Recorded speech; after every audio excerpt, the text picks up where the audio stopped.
প্রিয় দর্শক, আপনাদের সামনে একটা জিনিস উস্তাদেরা তাবুক লাগাইছে। চেক করবো তাবুক লাগানোর এখন বরাবর হয়েছে কিনা, সাইড মার হয়ে গেছে।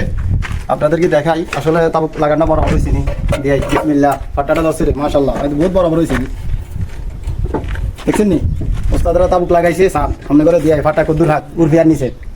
আচ্ছা যাক, এই কিনা দি আবার আর কিনা দিয়ে আরো চেক করি।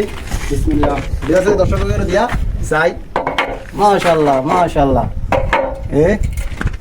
তাবুক লাগানো তো বহুত সুন্দর হয়েছে। দিয়া যায় মাশাআল্লাহ, দেখছেন নি ভালো অবস্থা দিয়ে তাবুক লাগাইলে কত সুন্দর কি দেওয়া হয়। ফাটার তলে দিয়ে কাঙ্গুল ঢুকে যায় চান মিস্ত্রিরে, মানে ফোরম্যানের কাম বেশি দিয়ে বেলাই চান কি অবস্থা করছে কি দাঁড়ে, মানে কাম একটু ভালো হইবার লাই, বেশি করে বেশি কাম হইবার লাই উর্ফে নিচে সকালের অবস্থা চান আপনারা কি দাঁড় করছে। দেখছেন মসজিদ কদুর খালি, এটা হলো আসলে মিস্ত্রি দোষ ন।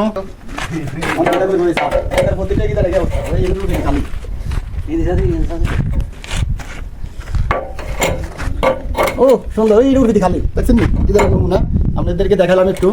আসলে ভালো উস্তাদ আর খারাপ উস্তাদ বেশ কম আছে। খালি উস্তাদ হইলে না, কোনি ধরতে জানলে তো উস্তাদ এটা না। উস্তাদের ভিতরে অনেকগুলা কোয়ালিটি আছে। তো যেটা কাজ করবেন সবসময় বুঝে শুনে কাজ করবেন, কারণ মুদা গৃহস্থর ক্ষতি করে কোনো লাভ নাই। একটা জিনিস দেখছেন নি, গিটারটা কতটুকু খালি, এই শোলটা বরাবর করে করে না। এই গিটারটা কতটুকু পোষা লাগাইবো কালাসটা করতে গেলে, মিলাইতে গেলে অনেক। তো সবাই ভালো থাকবেন, সুন্দর করে কাজ করবেন, ভালো উস্তাদ দেখে কাজ করাবেন। ভালো থাকবেন, ধন্যবাদ।